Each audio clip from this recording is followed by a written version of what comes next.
बिस्मिल्लाहिर्रहमानिर्रहीम। इस चैनल को सब्सक्राइब करें। सब्र का घूंट पीना मुश्किल। शोहर बेगम, पति कहाँ पड़ी है? पूरा किचन छान मारा है। बेगम, तुम मर्दों को भी कोई चीज़ नजर नहीं आती, सब कुछ हमें बताना पड़ता है। एक काम जिम्मे लगा वो भी पहाड़ बन जाता है।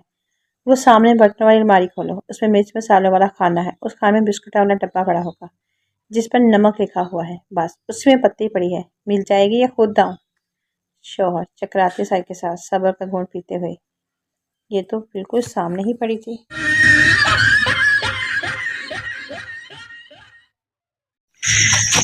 मिक्स लतीफ़े। नई नवेली दुल्हन ने हनीमून से वापस आकर अपनी माँ को फोन किया। अम्मी, मुझे आकर ले जाइए, मैं यहाँ और नहीं रह सकती। माँ ने पूछा, क्या हुआ बेटा? तुम्हारा शोहर तो बहुत अच्छा है, तुम्हारा बहुत ख्याल रखता है। बेटी बोली, हाँ वो बहुत अच्छे हैं, मेरा बहुत ख्याल रखते हैं, हमने हनीमून बहुत एंजॉय किया, लेकिन एक दो दिन से वो बहुत अजीब सी बातें कर रहे हैं। माँ, कैसी बातें? क्या कह रहा है वो?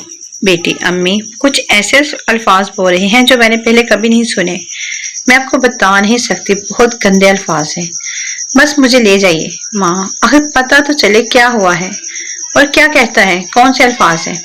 बेटी, सफाई करो, कपड़े धो, इस्त्री करो, खाना बनाओ, बस। No, no, no, no.